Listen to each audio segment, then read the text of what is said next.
अस्सलाम वालेकुम नाज़रीन, मैं हूं असद अली तूर अपने प्रोग्राम असद तूर अनसेंसर्ड के साथ। आज जो हम आपको बड़ी खबर देंगे वो ये है कि क्या तहरीके इंसाफ में दरारें अब बढ़ने लगी हैं और ये जिसे कहते हैं उसी का पेश खैमा है और उसी का ट्रेलर है जो तहरीके अदम एतमाद इमरान खान साहब के खिलाफ आने की बात कर रही है। ये किस धड़े की सरबराही में निकलेगी? आज परवेज खटक क्यों फटे प्राइम मिनिस्टर इमरान खान पर?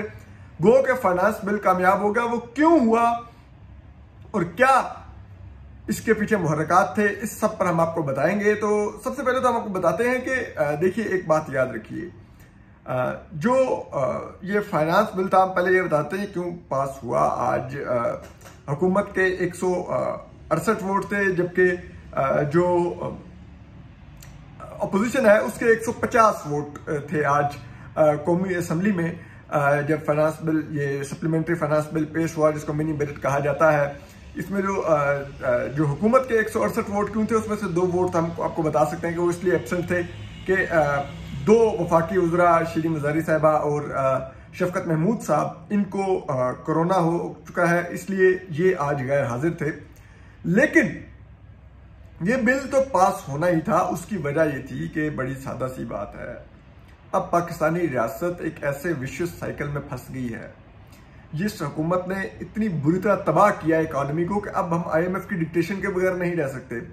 जो अपोजिशन जमाते हैं उनको भी पता है कि ये बजट को नहीं रोकना था, मिनी बजट को, क्योंकि अदरवाइज तो फिर कल को अगर इन्होंने पावर में आना है तो IMF फिर इनको भी टफ टाइम देती कि आपने हमारा वो बजट नाकाम बनवाया था। क्योंकि बतौर पाकिस्तान हम पूरी तरह इस वक्त इकोनॉमिकली कंप्रोमाइज हो गए हैं। इस हुकूमत ने हमें, आप समझ लें कि एक किस्म का दिवालिया कर दिया, और ये पहली हुकूमत है जिसके दौर में ही अब इनके वुज़रा बता रहे हैं कि ये IMF प्रोग्राम हम पूरा कर भी लेंगे तो हमें एक नए IMF प्रोग्राम में जाना होगा, नए सिरे से कर्ज लेना होगा और उस कर्ज की अलहदा से शराइत अदा करनी होगी। यानी कि इस IMF प्रोग्राम की इतनी कड़ी शराइत थी कि इसने गरीब की, पाकिस्तानी अवाम की कमर तोड़ दी।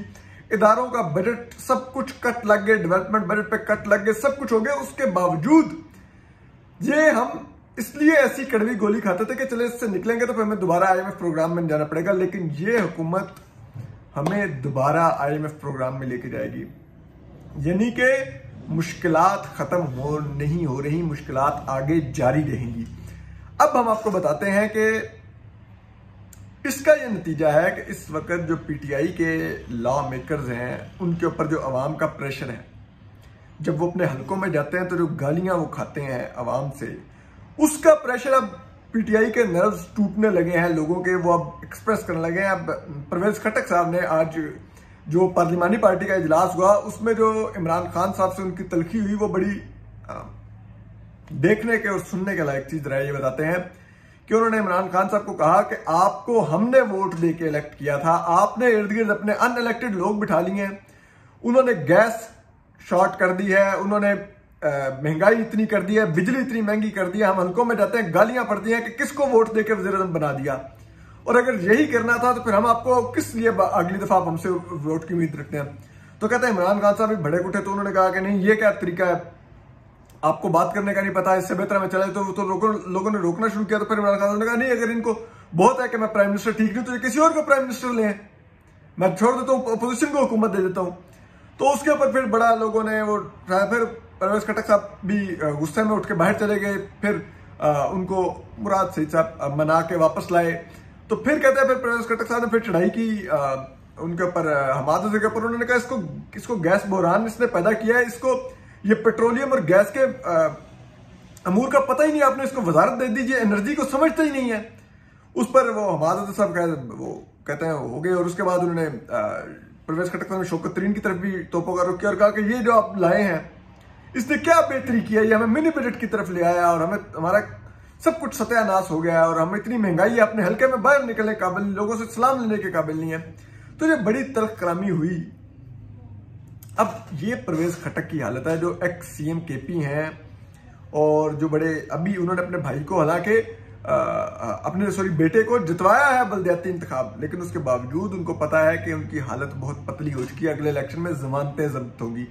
तो अब यही वजह है कि पीटीआई के तमाम एमएनएज और एमपीएस को ये बात का आइडिया है और वो इस वक्त अपने रास्ते निकाल रहे हैं कि किसी तरह से पीएम जो पंजाब वाले हैं वो पीएमएलएन से लाइनें सीधी करने की कोशिश कर रहे हैं कि पीएमएलएन उन्हें टिकट दे देगी। जो सिंध वाले हैं वो पीपल्स पार्टी से लाइनें सीधी करने की कोशिश कर रहे हैं कि अगर सिंध में पीपल्स पार्टी को टिकट दे दे तो उनकी जीतना यकीनी है। और जो केपी में पीटीआई के लॉ मेकर्स हैं वो मौलाना फजल रहमान से अब बगलगीर होने को फिर रहे हैं कि आप हमें ताकि अगले इलेक्शन में टिकट दे दें। तो ऐसे में एक इतना बड़ा धड़ा मौजूद है कि जो आसानी अगर तहरीक अदम एतमाद आएगी तो वो वोट कर सकता है अपोजिशन के लिए।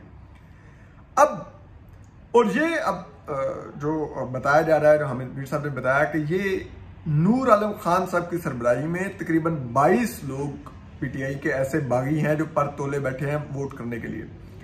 अब ऐसे में पीटीआई के लिए एस्टेब्लिशमेंट की सपोर्ट और बहुत ज्यादा जरूरी हो जाएगी कि अगर अदम एतमाद आई तो एस्टेब्लिशमेंट ही सिर्फ उस अदम एतमाद को नाकाम बना सकेगी।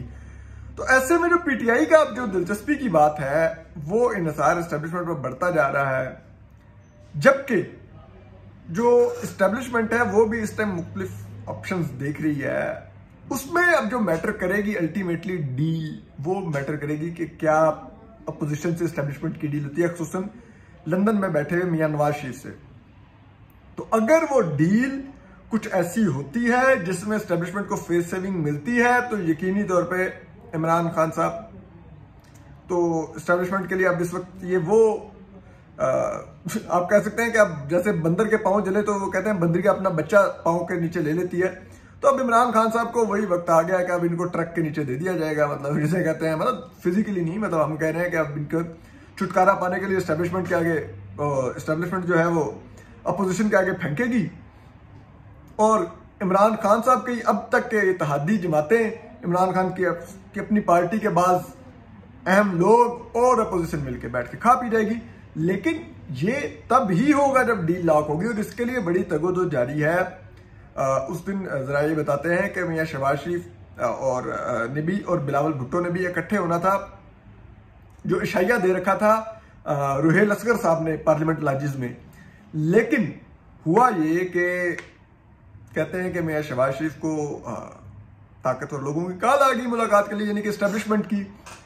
तो बिलावल भुट्टो तो इशाया में शरीक हुए, लेकिन शहबाज शरीफ फिर एमरजेंसी में वहां के लिए चले गए और वहां पे कहते हैं कुछ मुलाकात करके और कुछ बातचीत करके आए हैं, कोई पैगाम लेके आए होंगे। अब वो मियां नवाज शरीफ को देंगे। मियां नवाज शरीफ से रास्ते बातचीत हो रही है। लेकिन अब इस सूरत में अगर कोई नया फ्रेमवर्क बनता है और ये आमादगी हो जाती है ताकतवर हल्कों की कि हम इमरान खान साहब को अबेंडन कर रहे हैं, आपने जो करना है कर लें इनके साथ, तो फिर उस सूरत में पीडीएम और पीपल्स पार्टी मिलके लॉन्ग मार्च 27 फरवरी को करेंगे। जो 23 मार्च की डेट है पीडीएम की वो नहीं होगी, बल्कि 27 फरवरी की डेट होगी। तो हम आपको इस पर अपडेट करते रहेंगे। अपना ख्याल रखिए, सलामत रहिए, अल्लाह हाफिज।